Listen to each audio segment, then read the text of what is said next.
Olá, consciências divinas. Eu vou lhes contar uma história dos amantes de Nazaré. Assim começa a nossa história. Ana pertencia à família do sacerdote Arão. Joaquim pertencia à família real de Davi. Apaixonaram-se e se casaram. Tinham uma vida abastada, próspera em todos os sentidos.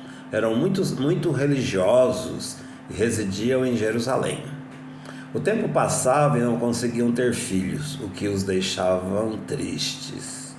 Até porque, naquela época, eram considerados indignos pelos religiosos, por não ter tido a graça de Deus de ter filhos. Isso era a única coisa que faltava em suas vidas. Passaram-se 60 anos de um relacionamento digno, onde sempre houve muito respeito, amor e gratidão a Deus. Um dia Joaquim, falando em particular com seu amigo sacerdote, esse lhe disse mais uma vez o quanto ele era indigno por já estar velho e não ter conseguido ter um filho, que ele poderia ter tido com outra mulher para dar sequência na sua linhagem. Mas Joaquim respondeu que isto jamais seria trair o amor que ele sentia por Ana. Naquele dia ele foi para casa muito magoado com as palavras do sacerdote e avisou Ana que ia passar um tempo sozinho numa parte de suas terras onde havia um deserto. Isto cortou o coração de Ana, mas teve que deixá-lo ir. No deserto, Joaquim, conversando com Deus, agradeceu muito. Ele disse que sua única insatisfação era por não ter tido a graça de ter um filho. Ana, com o coração sangrando, sozinha em casa, entrou em oração, também agradecendo pela vida abençoada que sempre teve, pelo maravilhoso esposo, e disse que sua única insatisfação é por não ter tido a graça de gerar um filho para o seu querido esposo. No mesmo instante, para Ana em sua casa e para Joaquim no deserto, surgiu na frente deles um anjo que lhes disse: Deus, o Criador de tudo que existe, os ouviu. Eu vim trazer a boa notícia que vocês sempre esperaram. O filho já está no ventre de Ana. Mas Joaquim, não acreditando, falou para o anjo: Isso é impossível! Já somos idosos e a minha esposa é estéril. O anjo lhes respondeu: Isto não é obra dos homens da terra, é uma obra de Deus, e para Deus tudo é possível. Vá para a sua casa se encontrar com Ana. Ela está ansiosa para dividir a sua alegria com você. Será uma menina, e seu nome deverá ser Maria. Nasceu Maria. Foi um dia de muita alegria, muita festa, muita cantoria. O casal agora se sentia totalmente realizados. Maria começou a ser educada pelos seus pais nos preceitos espirituais dos essênios e outros que existiam naquela época. Como ela foi consagrada a Deus em agradecimento à graça de ter tido a filha, a levaram para um templo próximo de sua casa, onde passou 3 anos se instruindo. Quando voltou para a casa dos seus pais, na primeira oportunidade perguntou ao seu pai se ele sabia que deveria nascer o Messias, que traria a luz e a salvação para todos. O pai lhe mostrou alguns pergaminhos e disse: Está tudo aí, Maria. Eu gostaria de ver esse Messias antes de ir embora deste mundo.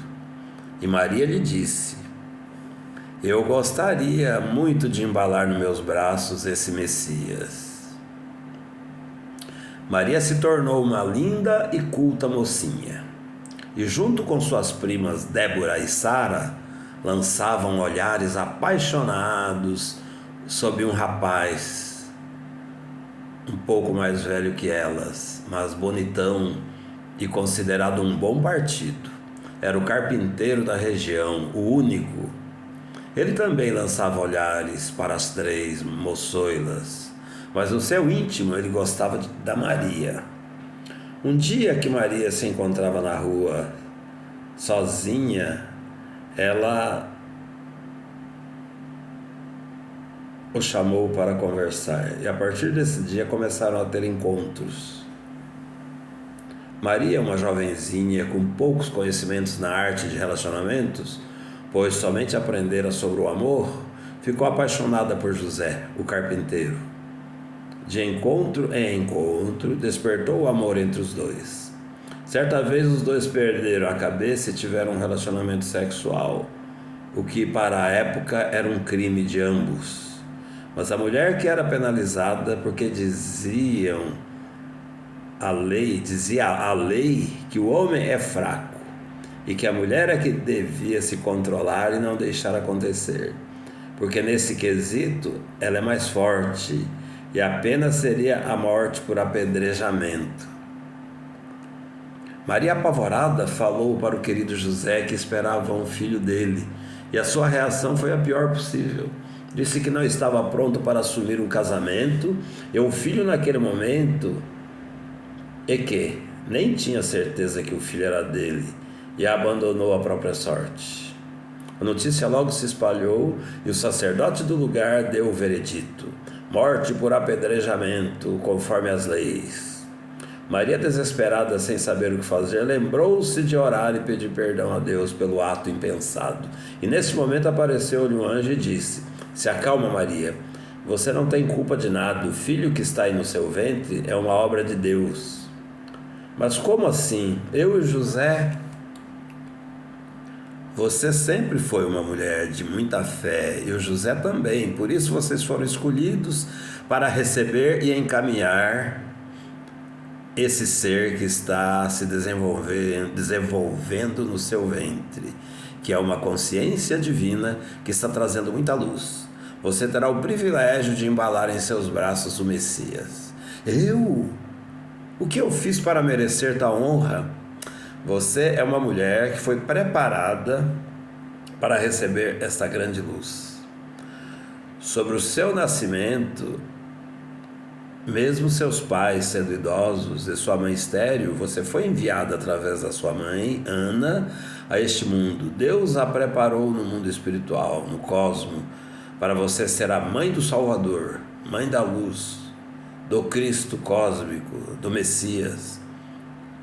E a colocou no ventre de sua mãe Ana, quando ao José: ele te ama e ama muito esta criança, embora ele ainda não saiba, mas ama. Não se preocupe com as palavras do sacerdote e com a ignorância das mulheres da sua aldeia. Nada irá lhe acontecer. Até o último instante algo deverá acontecer. O José já está voltando.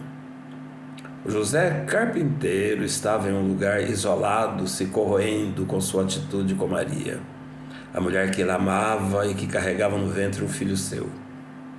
Nesse instante surgiu um jato de luz à sua frente e de dentro saiu um anjo que disse: José, querido José, o que você está fazendo com você? Por que abandonou Maria, que você tanto ama, e ela te ama mais ainda que você? Por que escolher sofrer e não escolher o amor de Maria, que você deseja e tanto quer? Nesse instante, estão preparando a cerimônia de apedrejamento de Maria, e não será somente Maria que morrerá da forma cruel, mas também o seu filho. Ai, meu Deus, disse José, isso não pode acontecer. Ela não pode passar por uma situação destas. Eu quero Maria e o meu filho. E saiu correndo em direção à praça onde seria o apedrejamento. Chegando, se colocou na frente de Maria, e como ele era muito respeitado na comunidade, todos pararam, e ele disse: Maria é a mulher que eu amo, é a mãe do meu filho. Vocês, meus irmãos e amigos, querem matar meu filho? Deixe-me levá-la e vocês todos estão convidados para a nossa festa de casamento. Acabou a horrível cerimônia e os dois, José e Maria, foram ser felizes. e aguardarem juntos o nascimento do filho. O anjo voltou a visitá-los e confirmou que eles seriam os pais do Messias, que deveriam orar muito para se fortalecerem espiritualmente e que deveriam dar-lhe o nome de Yeshua. Para nós é o Jesus. Enfim, Jesus nasceu. E com menos de 2 anos já se notava que ele era diferente de todas as crianças. Seus olhos brilhavam mais, sua inteligência era fora do normal, aprendia tudo com muita facilidade, bastando explicar uma única vez. Não frequentou escola, mas com 3 anos já sabia ler e falava fluentemente. Aos 12, foi visto discutindo e confrontando os homens das leis e religiosos em um templo. Os poderosos não gostaram nada e começaram a persegui-lo, e ele precisou fugir. Com o consentimento de seus pais, ele partiu em uma caravana com um parente em direção à Índia. Encontrou muita espiritualidade na Índia, estudou com alguns mestres e partiu para o Tibete e foi em busca de templos espiritualistas no Himalaia para aprimorar seus conhecimentos. Passou sua adolescência e parte da juventude estudando por lá. Um mestre tibetano, percebendo a sua maturidade e o nível do seu aprendizado, lhe disse: Yeshua, os seus dias por aqui terminaram. Tudo que podíamos lhe ensinar, você já absorveu com muita facilidade. Você deve continuar o seu aprendizado, mas agora no Egito. Viajaremos juntos, vou te apresentar aos mestres de uma escola bem superior a tudo que conheceu até agora. No Egito procuraram a região das pirâmides e foram direto para a Esfinge. Em um determinado ponto da Esfinge, o mestre tocou e abriu-se uma pequena porta, que antes era invisível, e os dois entraram. Havia uma escadinha que eles a desceram e após 15 minutos chegaram a um riozinho onde havia um barco com um barqueiro de capuz que parecia esperar pelos dois. O mestre disse para Yeshua entrar no barco, que ele iria resolver algumas coisas e que o encontraria lá do outro lado, na outra margem. Quando chegaram na outra margem, o barqueiro indicou com o dedo que Yeshua deveria seguir em frente. Ele seguiu e após 5 minutos de caminhada estava de frente de uma grande construção que parecia de cristal. E para sua surpresa, o seu mestre acompanhante o recebeu sorrindo. Havia chegado antes que ele. Mas como? O mestre, percebendo a sua surpresa, sorriu mais ainda. Entraram em um grande salão redondo, todo iluminado com luz natural, e vieram alguns anciões com lindas roupas enfeitadas com pedras brilhantes e com uma coroa na cabeça, e na frente uma estrela que brilhava muito. E cada um, a luz era de cor diferente. O seu mestre e companheiro deu-lhe um abraço e disse-lhe: você está em boas mãos, aproveite a estada, e desapareceu no ar. Os anciãos são mestres de mistérios maiores e, mostrando o local para Yeshua, perguntaram-lhe: você sabe o que te trouxe aqui? Sim, é um amigo, irmão do meu mestre, do mosteiro do Tibete. Ele é mais que isso, ele é o Hermes Trimegisto. Por volta dos 30 anos, Yeshua volta para a casa dos seus pais e questiona sua mãe. Mãe, a senhora disse que eu tenho uma missão. O que é? E quando poderei iniciar essa missão? A mãe lhe responde: querido filho, eu não sei. Quando chegar a hora, você saberá. Por enquanto, só Deus sabe. Jesus ficou observando as coisas por lá, fez amizade com os rapazes e todos o adoravam devido à sua fala segura. Falava com eloquência e ao mesmo tempo com suavidade. Eles aprendiam muito com seu novo amigo Jesus. O dia que completou 33 anos, fizeram uma festa de aniversário para ele. Foi tudo muito divertido, mas no dia seguinte ele começou a se questionar: o que eu vim fazer aqui?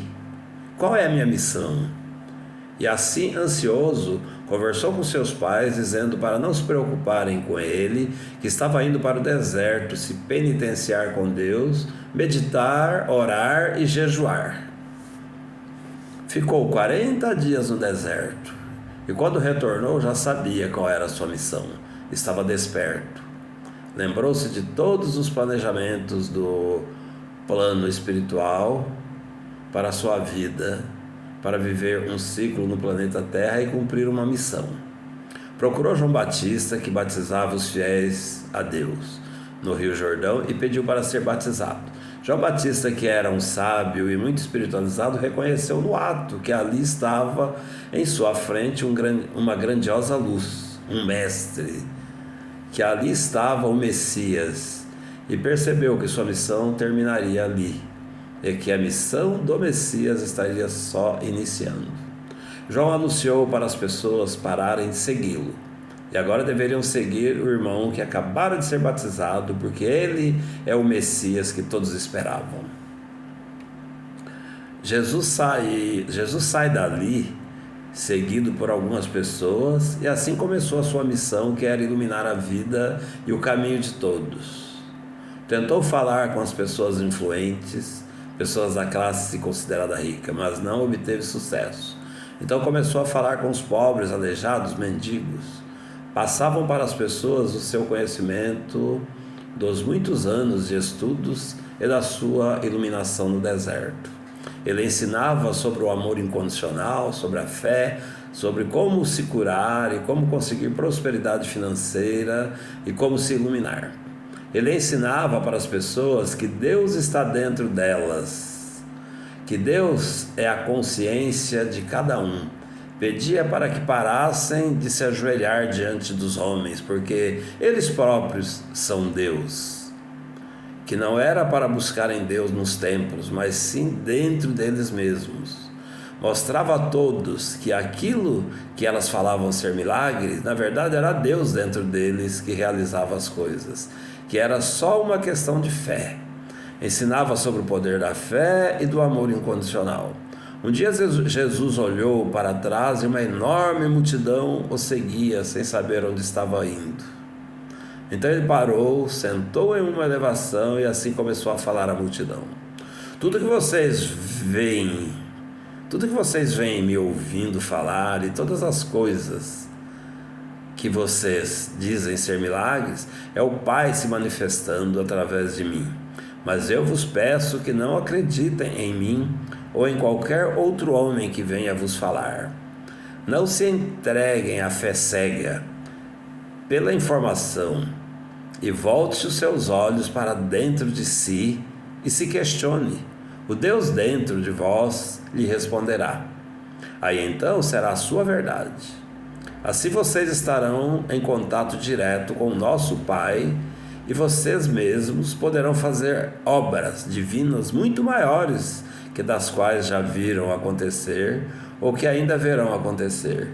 Eu vim para dar testemunho do poder de Deus em nós, e faço isso dando exemplo de como o Pai se manifesta através de nós, para que entendam que Deus é a consciência em cada um.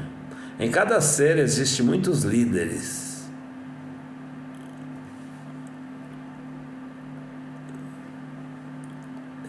Pai se manifesta através de nós, para que entendam que Deus é a consciência em cada um, em cada ser. Existem muitos líderes religiosos e eles não falam a mesma língua, é uma Babel. Um vai lhes dizer: este é o caminho. Quando ouve o outro, ele vai lhes dizer: o caminho não é aquele, este é o caminho. Outro diz: não devemos comer carne. Vem outro e diz: não é verdade que não devemos comer carne, precisamos comer sim, devido às suas proteínas.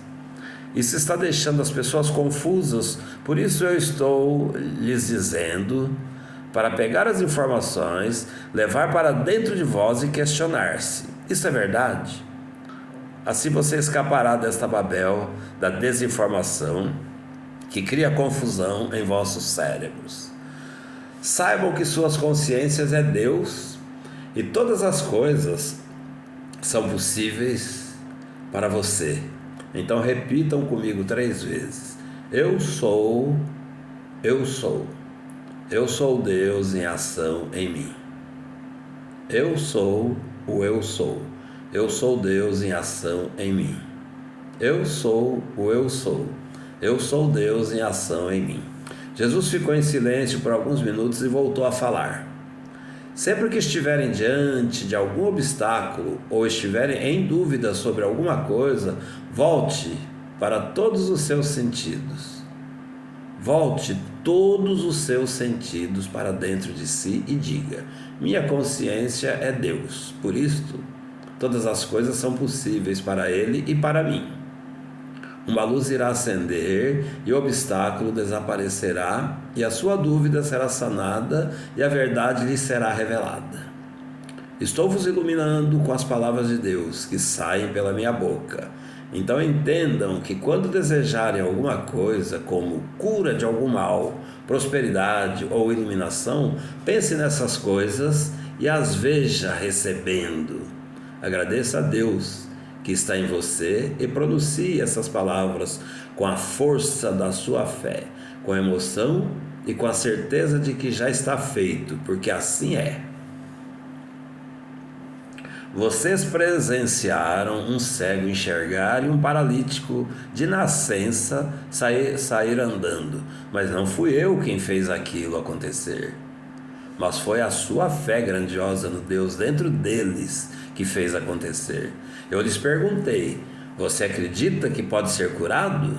Você tem fé? Eles responderam que sim.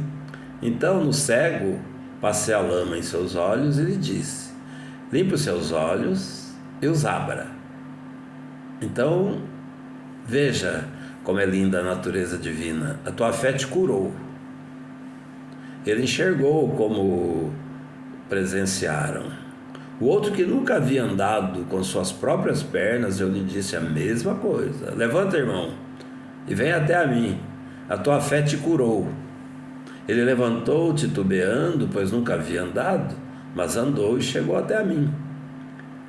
Teve aquela prostituta que a tirei do meio do apedrejamento. Quando ela veio me agradecer, eu lhe disse: não me agradeça. Quem faz essas coisas não sou eu, é Deus. O mesmo Deus que você implorou perdão quando achava que ia morrer. Ele te salvou. Agora vá em paz com a minha bênção e não peque mais. Então, meus queridos irmãos, vocês estão vendo provas reais do poder que todos carregam dentro de si. Vocês só precisam praticar a acessar o Deus que está dentro de vós e não fora, e Ele realizará os milagres desejados.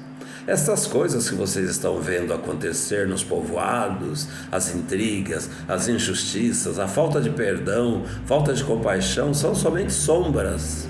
São reflexo do que está acontecendo dentro do cérebro humano.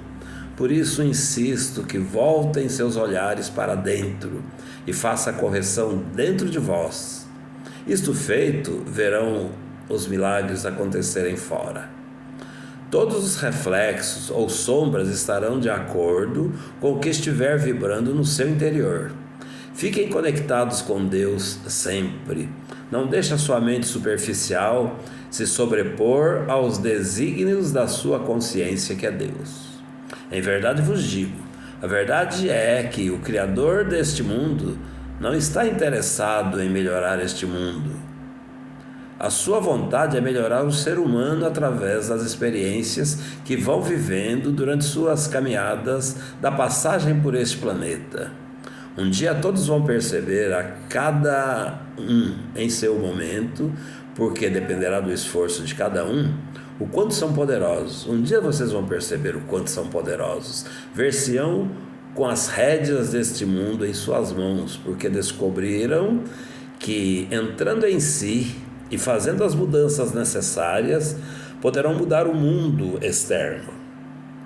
Não vá a um padre ou a um pastor perguntar se isso é verdade, pois eles são daquela Babel e gritarão nos seus ouvidos as suas verdades. Volte-se para dentro de si, afirmando: Eu sou Deus, e terão as suas respostas. No universo divino existem algumas regras naturais, como, por exemplo, se você usa seu livre-arbítrio e faz a escolha de dar uma cabeçada na parede, saiba que, dependendo da força empregada, sua cabeça poderá sangrar e doer. Se você pegar um fio elétrico desencapado, levará um tremendo choque. Essas coisas são culpa de Deus? Não são, mas são sua própria. Foi a sua escolha que lhe arrastou a esta situação. Quando entenderem as regras, que são todas baseadas no amor incondicional, se vocês praticarem a ouvir sempre o Deus dentro de vós, não haverão mais erros nas suas atitudes, porque elas virão de Deus que nos ama incondicionalmente. E você ainda poderá usar essas regras a seu favor durante a sua passagem pelo planeta. Portanto, eu lhes digo e peço que ouçam com bastante atenção. Tudo que vocês pedirem em oração, creia que já receberam, e assim sucederá. Quando estiverem orando, se tiverem alguma coisa contra alguém, perdoe-no, para que Deus que está em vós os perdoe também, dos seus atos que porventura tenham afetado negativamente o irmão, o companheiro de jornada. Quando você perdoa, você se liberta da dor que ela lhe causou e se liberta da pessoa, daquele sentimento ruim em relação àquela pessoa, poderá impedir o seu contato com Deus dentro de você, que